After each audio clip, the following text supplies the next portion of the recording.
Hey guys, PS Collectibles here again with another video.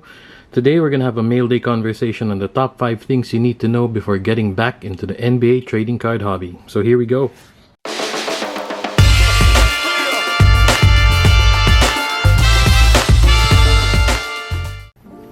Whew. After all of that, let's get down to it. So the first thing you guys need to know is you have to ask yourself, why do you want to collect NBA cards? Or why, whether you're coming back or whether you're starting, why do you want to do it? Is it because of nostalgia purposes? Is you're coming back from the 90s or whatever? And before, cards were unreachable for most cards were unreachable for us kids back then, and then now we're older, we have more money, so we see these cards like exactly like a Grant Hill Revolution rookie card, right? Like I said before in my previous video, going on a refractor trip, so Grant Hill Holding Court refractor, Grant Hill and Christian Laettner Class Axe refractor, Grant Hill Stadium Club Matrix refractor, I think. And like I said, I was going after the Thunder and Lightning set, so Grant Hill Thunder and Lightning. I was wrong, it wasn't Stackhouse, it was Dumars. So it's Grant Hill and Joe Dumars in this card.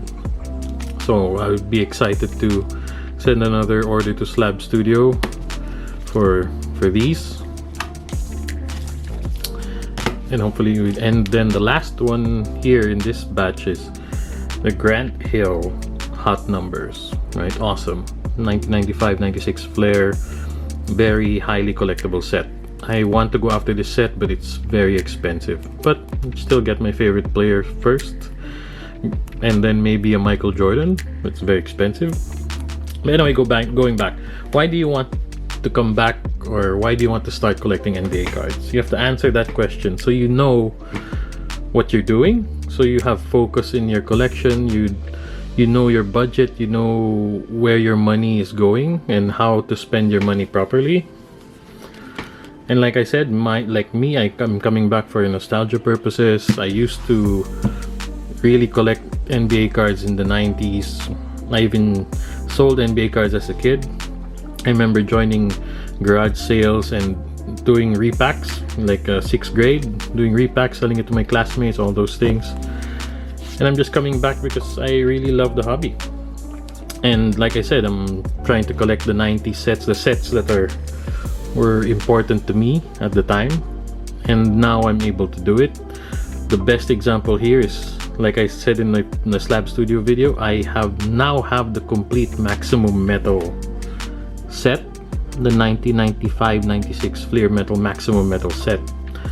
So here's the Patrick Ewing, Shaquille O'Neal, Hakeem Olajuwon, Sean Kemp, of course Grant Hill, I have multiple of these, Karl Malone, David Robinson, Charles Barkley, Mitch Richmond, and Michael Jordan. So it would be great to put another order to Slab Studio to encase this entire set of Maximum Metal. For me, when I was a kid, this was like wow, grail card, right? All we can do is buy packs and try to pull it, but packs were expensive, all that stuff. And I came back to collecting because I love it. And now I'm older, I can now afford some of these cards since they're not very expensive today. So now I have the set. I'm very happy. So that's it for the first piece of advice. Why do you want to collect NBA cards, right? Why are you coming back? Figure out the answer to that. It has to be the answer can be anything. Just know why you're doing it. Whether you're following the hype, or why you're following the hype, or nostalgia, all that stuff, just know why you're doing it. I guess the next piece of advice is know the value of what you're buying. Like I said before, the hobby is changing nowadays. Like the value of cards, all of those things, they fluctuate very, very drastically and very quickly. Like card prices can change within the day. That's how it is nowadays, and you have to understand that if you're coming back into the hobby.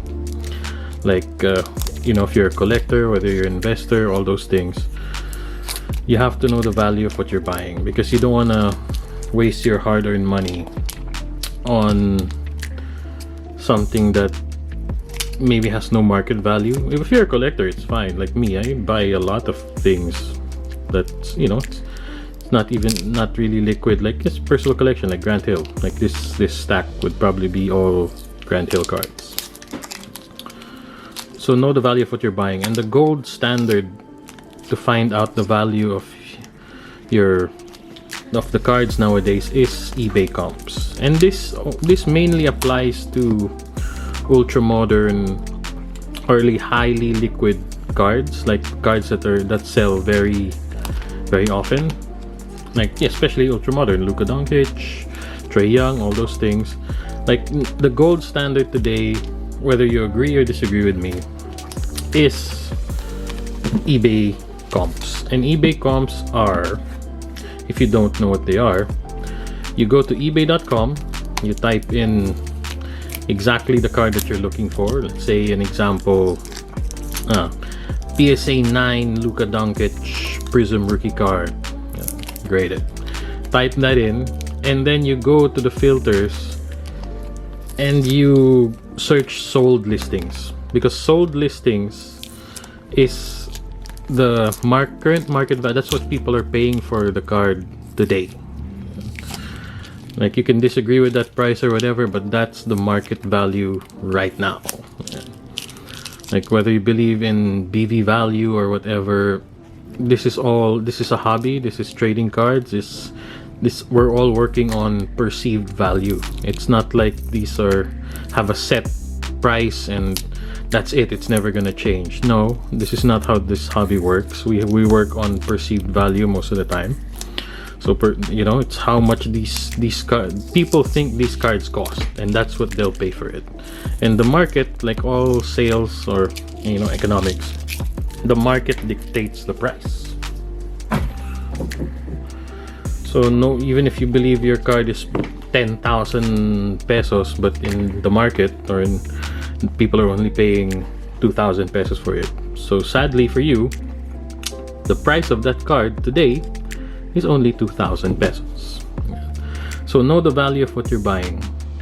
And aside from that, if you're in the Philippines and you buy in Facebook groups and whatnot, know that the condition is very important.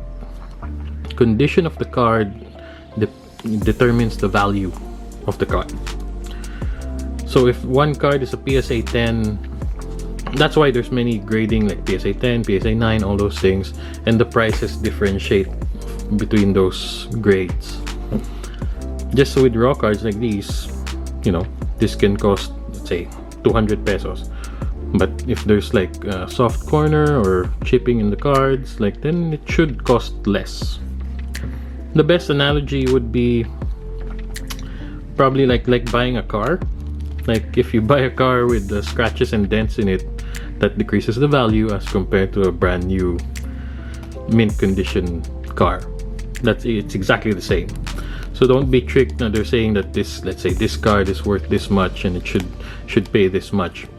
Don't hesitate to ask for detailed pictures, corners, condition, surface, all of those things. So probably make a video on card condition.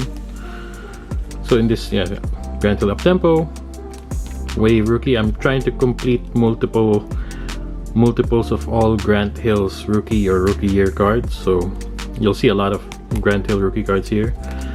I got another Grant Hill Class X refractor.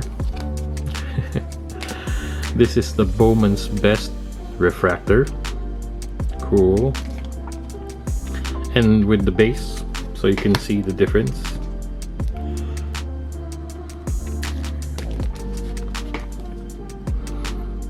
Skybox,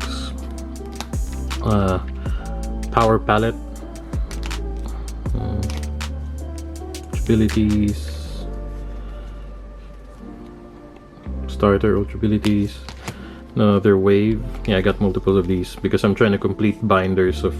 binder pages of Grant Hill rookie cards and rookie year cards. So these, there's one condition here, like cheaper cards, let's say below 1,000 pesos, that can really fluctuate depending on the buyer and seller. Like the prices really don't matter. When you know the value of your cards on the higher end, or the high, like if you're spending more than 1,000 up, you should really check the value of the cards, because you really don't want to be spending or overspending so much. This one's the Grant Hill Players Club version. Got these Topps Finest, Topps Chrome, another rookie. Here again, rookies, rookie here. So you see a lot of Grant Hill cards in this mail day, I guess. So I hope if you have any questions, just comment them below, because value, it's really it's a heated topic, and I don't want to cause any controversy. But for me and majority of the world, I guess, it's eBay comps is what determines the value of the card. On Facebook, in the local Facebook groups, you'll see really a conflicting view on that. But for me, my view is eBay comps is controlling, especially for the higher end and highly liquid cards. So these cards are easy to come by, not very expensive. There's some people selling this, let's say example, this Grant Hill Skybox rookie, one selling it for 100, another person selling it for 500. That's okay. Those really depends on the seller and the buyer, whether he's going to pull the trigger on that. Oh, like this Magic's all rookie of the Grant Hill. Some are selling it for 100 pesos, some are selling it for 800 pesos. It really depends on you, because in those cards, especially 90s cards, it depends on rarity, and they're collector. There are people who sell this are selling to me, the collector, who are just looking for these specific cards, like these Grant Hill Gold rookie cards. Not very hard, not very easy to find. That's why I just, regardless of what the price was, even if I know in eBay comps it would be like 200, 300 pesos, if they're selling it for 600, I might buy it because it's hard for me to find. Right, that's why it depends also. But at least I know the value. If he was selling this for 2,000, then maybe I really wouldn't buy it, because I know that it's way overpriced. In this Sky Hollow View, don't see this very often, so bought it. Not very expensive. I thought it was a deal. There. These I bet these are also rookie cards. Like that, when you're buying these base common cards, then price. This for example, Grant Hill Topps rookie card.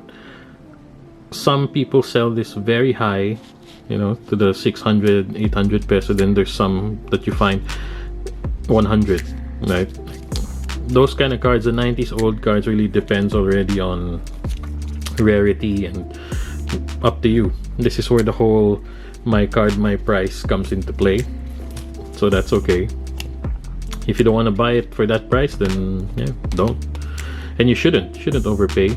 It really depends on your budget and what you're willing to pay for it. Like this Hobby Masters, don't see this very often, so if it was overpriced just by a few hundred pesos, maybe I pull the trigger, because I don't see it very often. So that's just my personal collection.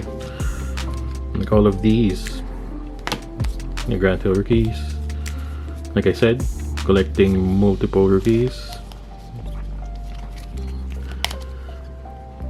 There, natural born thrillers, right? Good deal. Again, when I see these types of cards that I'm after, I will try to go after them. But I will not overpay for them, because I know the value of the cards. And I'm not gonna waste my hard-earned money on overpriced cards that, I'm not selling these. So these are part of my personal collection, but I don't want to overspend for it.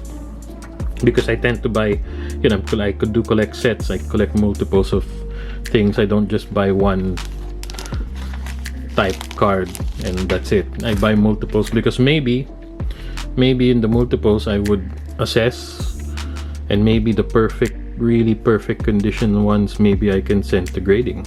And then since Grant Hill's my personal collection, then it's not very expensive to get these cheaper cards graded. And that's it. Know the value of your cards, please. Remember eBay comps and condition. eBay comps for price of highly liquid cards, and the condition, you should always question the condition if you can. In FB groups kasi there's mga fire sales and all that stuff, and it's really a first come first serve, so it's really up to you. You can negotiate with the seller, all of those things, but don't hesitate. Collectors should never hesitate to ask for, you know, pictures, clear pictures, all of those things. It is your money, and that's what sellers have to understand also. They are in sales, so the buyers are your clients, and you really have to accommodate the requests. All of us are spending our money on this, so, you know, please accommodate certain requests, even whether it's a 100 peso card or a 100,000 peso card. It's the same thing. You treat everybody the same, because for, you know, not all of us can collect 200,000 peso cards or all that stuff. If we have the money just for this card, then please accommodate the request. Like in our Shopee store, if you request for a picture of whatever, close up, whatever, I will probably accommodate you. It might take time because, you know, very busy, but I will try to do it as much as possible. And that's it for number 2. For the third piece of advice, I want to say is have a set budget. I didn't open these because it seems cool. It seems like sealed, and I forgot what they were, so I'm gonna open it on camera. Yeah, have a set budget, whether it's a weekly budget on cards or a monthly budget or a certain percent. It's better to, because we, especially collectors, NBA cards is coming back. There's so much, you hear so much about it, all of those things, and it's easy to get stuck, or it's easy to get sucked into the rabbit hole of just buying and buying and buying and over leveraging yourself on let's be honest, right, of pieces of cardboard with pictures of little men on them. Like, don't be, this isn't gold bars or whatever. The prices of these can disappear one day, and if you're a collector, if all of the prices of these cards go to zero, it should be okay with you if you're a collector, right? If you're a flipper or investor or whatnot, then this is where you have to be careful on what you're spending, on how much you're spending. Like the card boom last year, or 2019, 2020, or early March this year, that's not going to be a common thing. The market is now correcting itself, so cards, card prices are really going, really leveling out to where they're supposed to be. Like a Luka Doncic PSA 10 reached thousands of dollars, right? And then now it's like $1,000. It reached like 10K at one point, So this is a Kevin Durant Topps rookie card white PSA 8. Kevin Durant's season, he might be MVP. He's having another MVP season. These are at steals because people aren't really looking at Kevin Durant, so I picked it up. And even for my personal collection, this is great, right? Kevin Durant rookie card. Like, you have to have a set budget and try not to go over it. Even me, I'm having a hard time when I see, like, automatic, if I see a Grant Hill fire sale or a Michael Jordan fire sale, I'm in. I'm gonna join that sale, especially if I see cards that I want and are cheap, and it's okay with me. But then I really have spent a lot on cards this past months. I do buy and sell, but of course I buy, to be honest, 95% of my inventory is not even posted, whether on social media or on Shopee. That I have a lot of cards. I have thousands of cards in my inventory, and it takes time because to sell or post all of those things, and I'm trying to be as professional as possible. So, high quality pictures, the posts are set, all that stuff. Trying to grow our Facebook group, YouTube channel, all those things at the same time. But my primary place to sell is Shopee, because that's the best platform for me. The logistics are taken care of, the payments are taken care of. I don't have to interact daily or to do joy bidders or whatever. Like just Shopee, if they buy it, they buy it. It's final, all of those things. The delivery courier delivers the package themselves, they pick it up, and it's automatic, right? My advice is, if you're planning on selling, then Shopee is really a good place to do it. If you want to do the daily hustle of all of those things on Facebook groups and whatnot, then it's cool, it's up to you, right? I forgot what this was, but please have a set budget, because I see it a lot. I see it sometimes in the Facebook groups about people needing to sell their cards immediately because of family emergencies, all of those things. You don't want to reach that point. Your money is more on cards than you have actual money. Oh, this cool Stan Lee SGC 8.5. Hey, Marvel cards are really increasing in popularity nowadays, and when I saw this, it was a good deal. Had to get it. Graded already, so that's fine. That's cool. Stan Lee. Yeah, don't over leverage yourself on trading cards. Oh, send me this for free. Cool. Check it out. Collect3dprints.com. So it's a PSA card case with a stand. Oh, this is cool. I didn't know. I didn't. Hey, let's try the Kevin Durant on it. Okay, so I guess. Oh. Stick it in. Jesus Christ.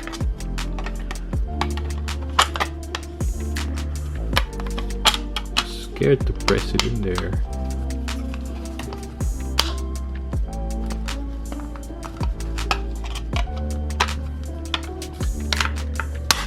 Oh my god. Oh, that's cool. It has a stand in the back. Hey, that's awesome. Probably check that out. Collect3dprints.com.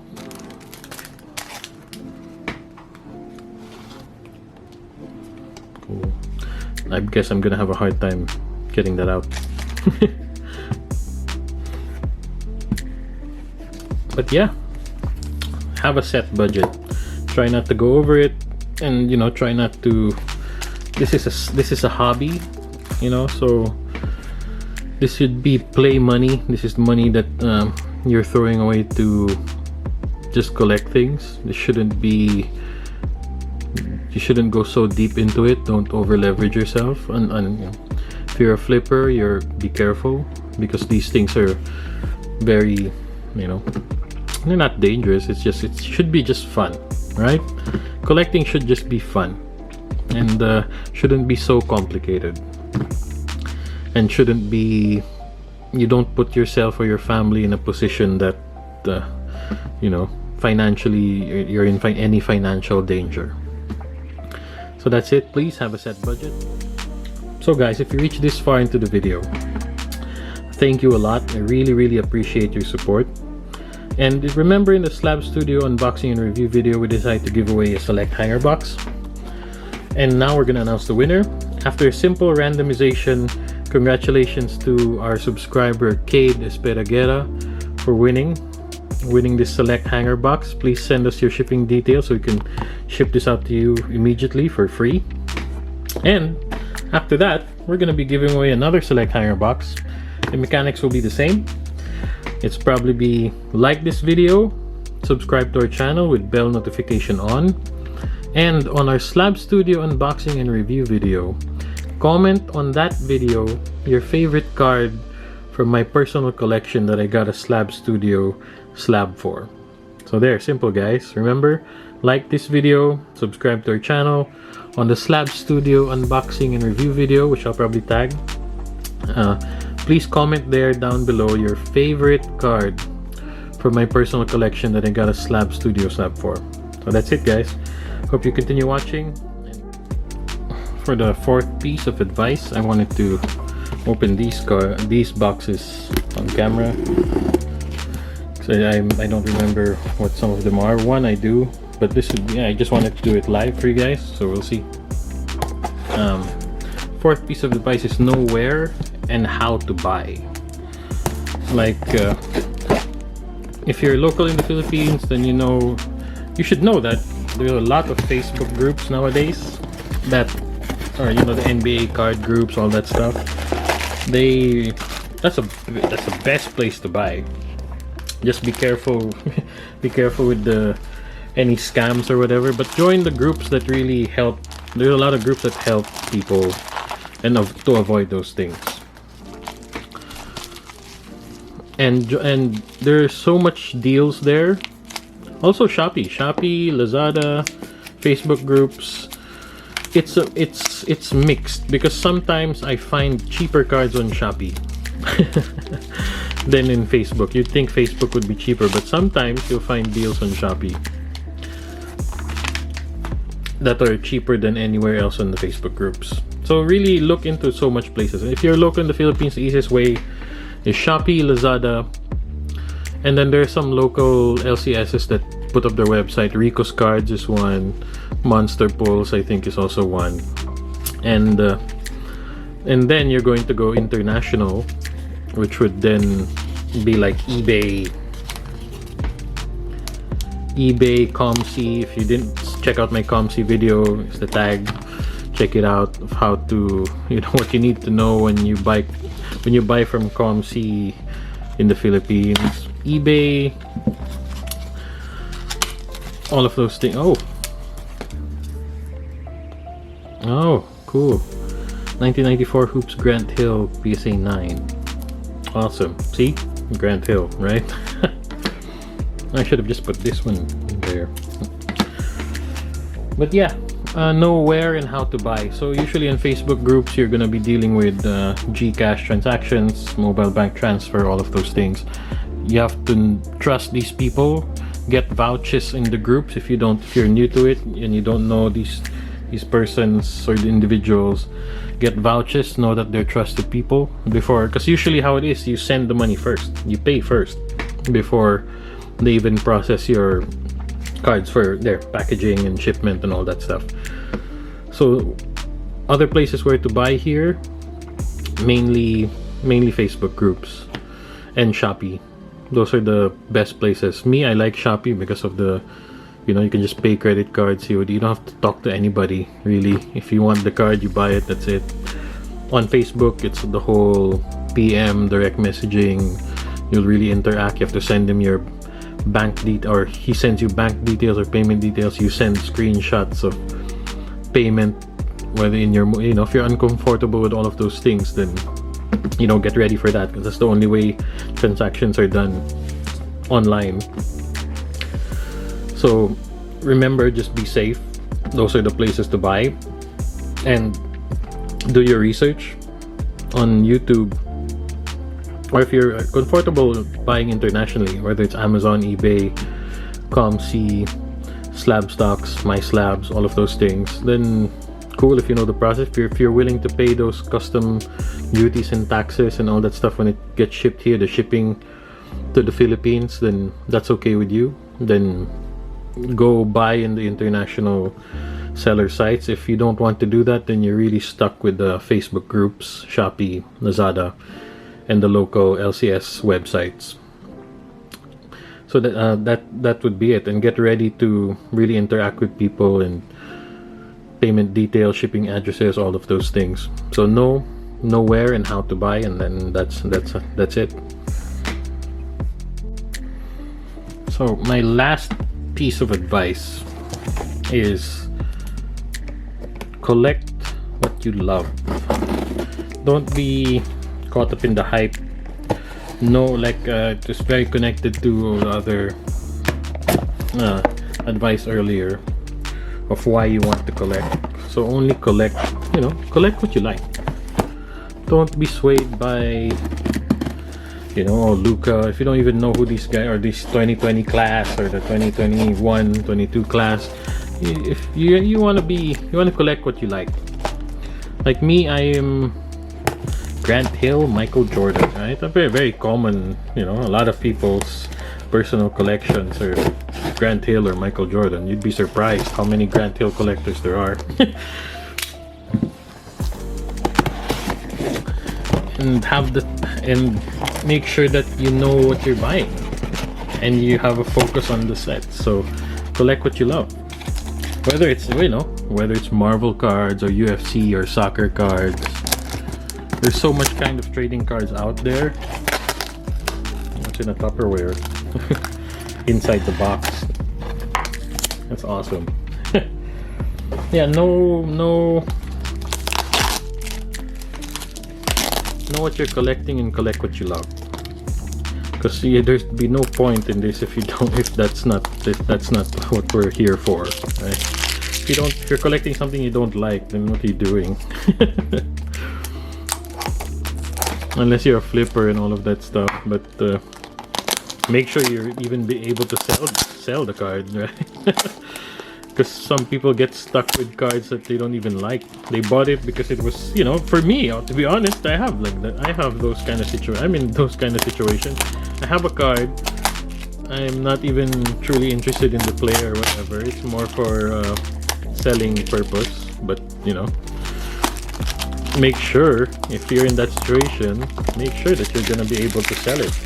If not, then you just wasted your money. So this card, I know what this is, and I wanted to put it on cam because aside from Grant Hill and Michael Jordan, there's always going to be a place for this player in the NBA trading card hobby space. And you know, he is one of the greatest of all time also. And it's a big card. It's a pretty big card, especially for me. And here it is. Let's see, what is it? Okay. Bang. Kobe Bryant patch auto. Kobe Bryant Court King sketches and swatches. Yellow patch. Look, very clean auto actually. Serial numbered out of 60. This is a big card. Ties into everything that I said in this whole video. Know the value of what you're buying, have a set budget, know where to buy, and collect what you love, right? Before buying this card, I had to check value. I really had to research the value of the card before I offered to buy it. If there's no exact card of this on eBay, then you really have to check the like cards, like other Court King sketches and swatch cards. What were they sold at? Because this is a 2016-17, so in that range, check the sold listings of close to this, the same type of card, and then you'll get an idea of how much the comps are. I asked for pictures of condition. Of course, it looked good to me. It was okay. It's a thick card, so condition sensitive. Serial numbered. Checked all the boxes for me. Jersey, signature, serial numbered, legend. I found this on Facebook, on a Facebook group, a fire sale actually. I think I was lucky because I'm the first one who saw it, and it was priced very at a good deal. I'll just say that. And I do have several Kobe Bryant graded rookie cards. Kobe Bryant is one of my PCs, not my main one, but one of my PCs, because he is highly collectible, and of course one of the greatest players to play the game, aside from of course Michael Jordan, all that stuff. And this is a really important card for me, so that's cool. It's my first patch auto of Kobe. So there you go. You want to run through it again? Why do you want to collect NBA cards? Know the value of what you're buying, have a set budget, know where and how to buy, and collect what you love. So guys, thanks for watching. See you in the next video. Yeah.